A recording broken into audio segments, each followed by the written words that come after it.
Hey guys, Sanjeev here. Welcome back to my channel. और आज मैं ग्रैंड मास्टर ऑफ घूमेट का 19th पार्ट एक्सप्लेन करने जा रहा हूँ। गाइस, मेरी वीडियो अगर आपको जरा से भी पसंद आती है तो प्लीज आप मेरी वीडियो को बस अपने एक दो से शेयर जरूर कर देना। तो चलिए बिना किसी देर के शुरू करते हैं आज के वीडियो।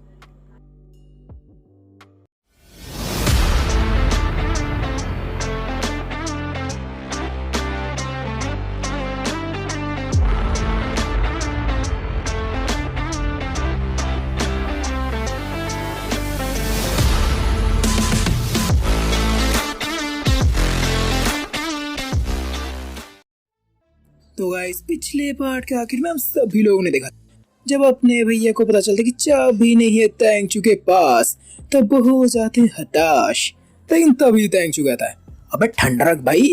अबे मैंने कहा कि मेरे पास नहीं है, लेकिन मैंने ये तो नहीं कहा किसी और के पास भी नहीं है। इसके बाद वो तैनरैन की तरफ देखती है और तैनरैन भी तेंगचू के तरह तुरंत समझ जाती, इसलिए वो उसे एक चाबी दे देती। और ऐसे ही वो बड़ा सा ताला खुल जाता है और इसके बाद उन सब के सामने आता है एक बड़ा सा गुफा की वो जगह बाकी जगह की तुलना में थोड़ी सी अलग ही बनाई गई थी। ये जगह देखने में थोड़ी सी अलग लग रही थी। इसे देखकर अपने भी सीधा पूछते, अब ये जगह देखने में थोड़ी अलग क्यों लग रही है? ये सुनकर तेंगचू कहता है, डार्लिंग तुम्हें नहीं पता, पहले तीनों एकेडमीज के लीडर पार्टनर्स हुआ करते थे और तीनों एक ही चीज पर काम कर रहे थे। तीनों के दुश्मन भी एक ही थे, लेकिन तब भी अचानक कुछ ऐसा होता है जिससे तीनों अलग हो जाते हैं। और ये सुरंग सिर्फ हमारे तैंग हाउस में नहीं, बल्कि लीजन और सेलेस्टियल साइकिल स्कूल में भी मौजूद है। इस सुरंग को बनाने के पीछे दो ही वजह थी, ताकि एकेडमी के लोग आने वाले ताकतवर दुश्मन से भाग सके, और दूसरा मुसीबत के समय सभी एकेडमी के लोग को एक साथ मिलाकर एक बहुत बड़ी फोर्स तैयार कर सके।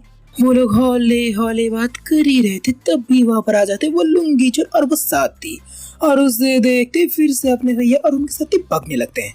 अपने भैया को पता था कि ऐसे भागने से कुछ होने वाला नहीं है, और तभी उन्हें दिखता है एक डोर और उनके अंदर से उठता है एक शोर, जा बच्चा जा, वहाँ पर तुझे जरूर कोई काम की चीज मिलेगी। अपने भैया भी अपने मन की बात तुरंत सुन लेते हैं, इसलिए वो तुरंत उस डोर की तरफ भाग लेते हैं। और जो भैया भी उनका पीछा छोड़ते नहीं है, वो भी उसके साथ उसी कमरे में चले जाते हैं।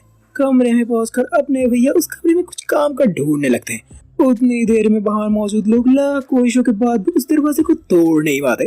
तो देखकर वो लुंगी चोर भी कहता है, अबे बहुत हुआ ट्रेलर, अब जल्दी कर पिक्चर भी दिखा दे।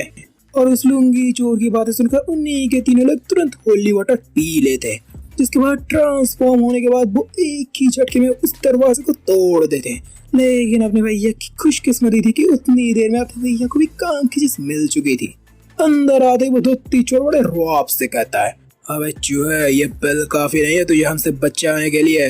लेकिन अपने भैया तो उस धोती चोर के बाद वो बिल्कुल भी भाव नहीं देता और कर देता है उसे टोटल इग्नोर, और धीरे से चू भैया की तरफ करते हैं रोड। 3 की गिनती पर हम यहाँ से निकलेंगे, ठीक है ना? 1 2 3। इतना बोलते ही वो वहाँ पर एक स्मोक बॉल फोड़ देते।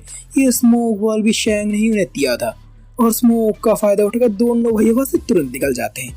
वह दूसरा जैसे ही धीरे धीरे स्मोक छटता है, वैसे ही उस धोती चोर को भी पता चल जाता है कि उनके गर्दन पर तलवार लटक रही है, इसलिए वो तुरंत अपने साथी के साथ वहाँ से भाग लेते हैं। वहाँ दूसरा अपने भैया और चू भैया वहाँ से भाग रहे थे, लेकिन तभी अचानक अपने भैया के ऊपर तुरंत एक पत्थर गिरने वाला होता है, और अपने भैया को मुसीबत देख चू भैया कैसे चुप रह सकते थे, वो तुरंत उन्हें हटा देते। लेकिन बदकिस्मती से चू भैया का पैर उस बड़े से पत्थर के नीचे दब जाता है।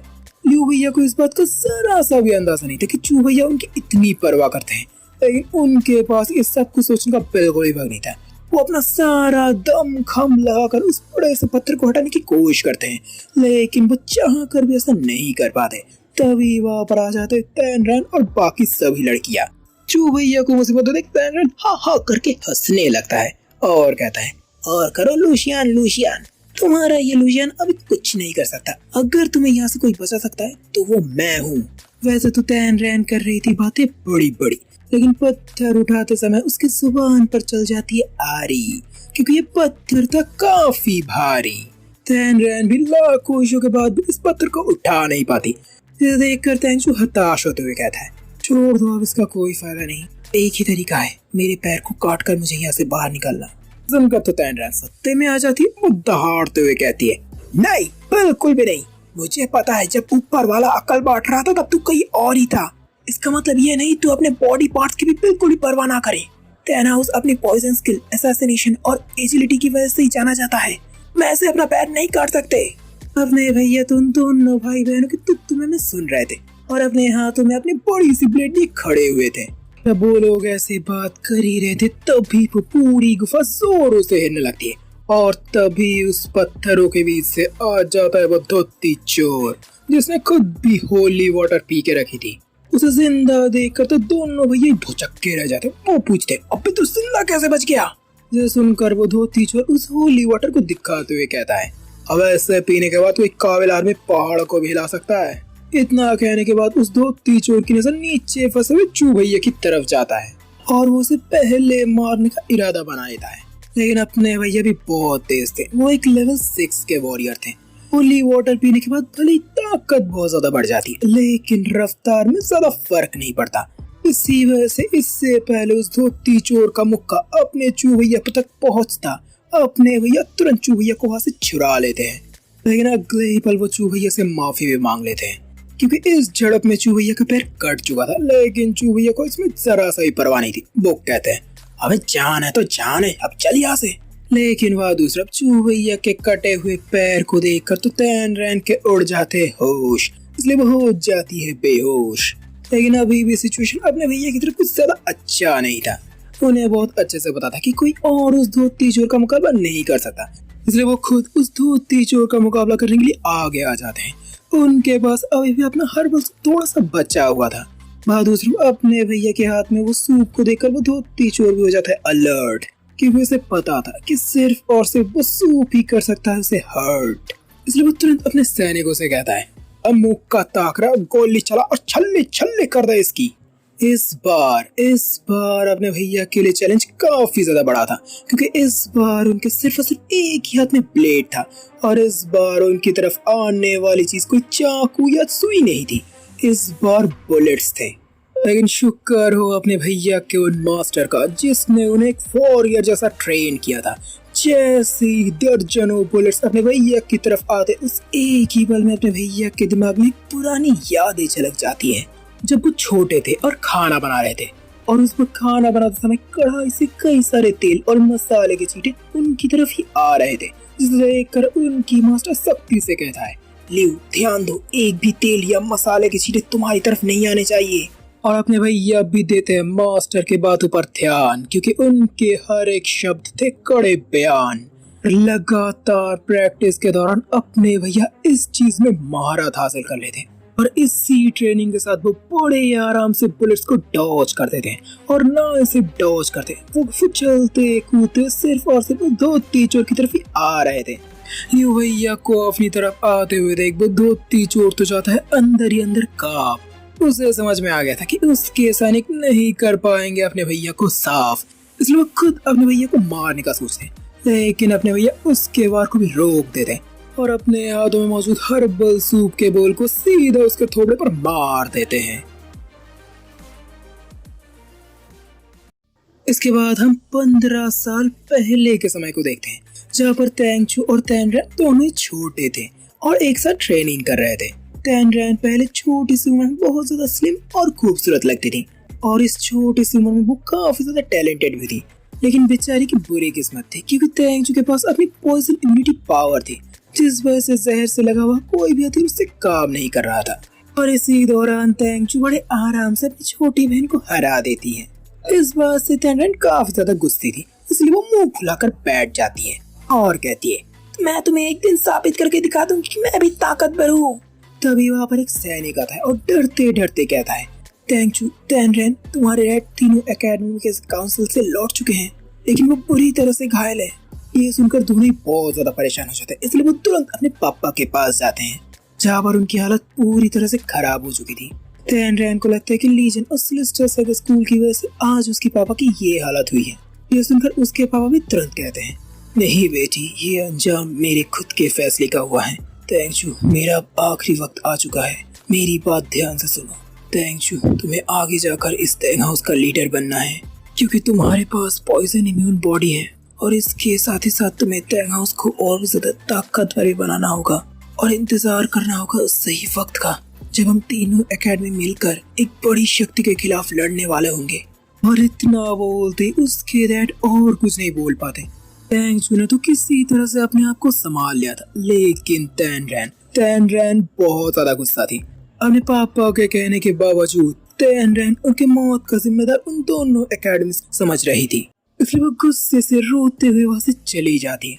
तब उसने सोच लिया था कि वो बाकी दोनों एकेडमी को बर्बाद कर देगी और इसके लिए वो खुद ताकतवर बनेगी। उसके बाद देखते ही देखते हजारों एक तरह के जहर को कंज्यूम और काफी सारा दर्द सहने के बाद टैन रैन आके उस स्किल को विकसित कर लेती है। वो कुछ और नहीं, वो थी उसकी पॉइजन बॉडी जो उसे हर तरह के जहर से उसे प्रोटेक्ट करती है। लेकिन इसकी उसे एक भारी कीमत चुकानी पड़ी थी, जो था उसका मोटापा।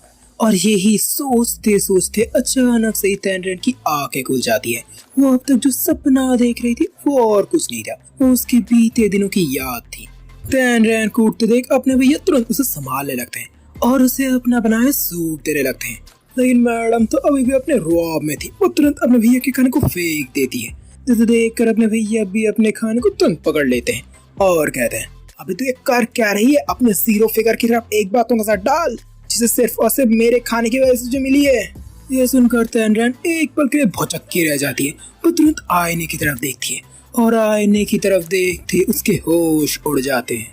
टैन रैन ने कभी नहीं सोचा था कि वो अपने इस रूप को कभी भी वापस पाएगी, इसलिए उसके पास कहने के लिए कोई भी शब्द बचे नहीं थे। तभी अपने लियो भैया कहते हैं, अबे तुझे मेरा शुक्रगुजार होना चाहिए, मेरी वजह से तू आज पूरी तरह ठीक हो चुकी है। इसके बाद वो टैन रैन के गंदे पड़े हुए कपड़ों की तरफ इशारा करते हुए कहती है, लेकिन मुझे ये समझ में नहीं आ रहा तू इतना सारा कचरा अपने अंदर रखती कैसे थी भाई? और बस सुनते ही तो टैन रैन का खिला मूड तुरंत ही खराब हो जाता है। वो दहाड़ते हुए कहता है, अबे साले अगर मुझसे तुझे इतनी ज्यादा प्रॉब्लम है तो निकल जाए यहाँ से। लेकिन मैडम अभी भूल चुकी थी कि इस वक्त वो अभी बिना कपड़ों के थी, इसलिए जैसे वो अपने भैया के ऊपर दहाड़ती है वैसे उसका टावल जाता है सरक। और इस वक्त अपने भैया को पड़ता है सबसे ज्यादा फर्क, क्योंकि अब जाग चुकी थी उनकी थोड़ी बहुत ठरक। लेकिन किसी तरह से वो अपने आप को संभालते हुए कहती है, अबे अभी कुछ कपड़े तो पहन ले। पर उस वक्त टैन रैन को भी एहसास हो जाता है कि अभी क्या हो रहा है। इससे तो उसका पारा और भी ज्यादा हाई हो जाता है। वो दहाड़ते हुए कहती है, अबे साले टर्की दूर रहे यहाँ से। और इतना बोलते फिर से अपने भैया और उनके बीच झड़प शुरू हो जाती है। और तभी वहाँ पर आ जाती है यूनियन और असैसिन गर्ल्स के लीडर। और अपने भैया और टैन रैन दोनों को इस हालत में देख दोनों के दोनों तो भौचक्के रह जाते हैं। और असैसिन गर्ल्स की लीडर तो सबको बोल भी देती है, अबे कोई आपा नहीं आएगा, कह देती हूँ मैं हाँ। जैसे सुनकर टैन रैन भी समझ जाते कि सभी क्या समझ रही है, इसलिए वो अपने भैया को धमकी देते हुए कहती है, मैं तुम्हें अपनी जहरीली सांस से मार दूंगा। तभी अपने भैया कहते हैं, मेरे हर्बल सूप ने तुम्हारे अंदर के सभी तरह के पॉइजन और होली वाटर जैसे टॉक्सिन चीजों को निकाल दिया है। अब तुम्हारे अंदर कोई भी पॉइजन पावर नहीं है। और बस ऐसा सुनते ही तो मैडम को लग जाता है एक जोर का झटका, क्योंकि जो पड़ा था उन्हें इतना बड़ा फटका। पर ऐसे ही फिर से उन दोनों के बीच झड़प शुरू हो जाती है, जिसमें यूनर और उसके साथ वो लड़की बिल्कुल भी इसमें इंटरफेयर नहीं करती। ऐसे ही जब बाहर सभी लोग बातें कर ही रहे थे, उतनी देर में बाहर आ जाती है टैन रैन और अपने भैया, जिसमें टैन रैन ने अपने भैया के कपड़े को पहना हुआ था। ऐसे ही जब टैन रैन अपने लोगों के बीच घूम ही रही थी, तब से ये समझ में नहीं आ रहा था कि यहाँ पर मौजूद सभी लोग अस्पताल में क्यों नहीं गए।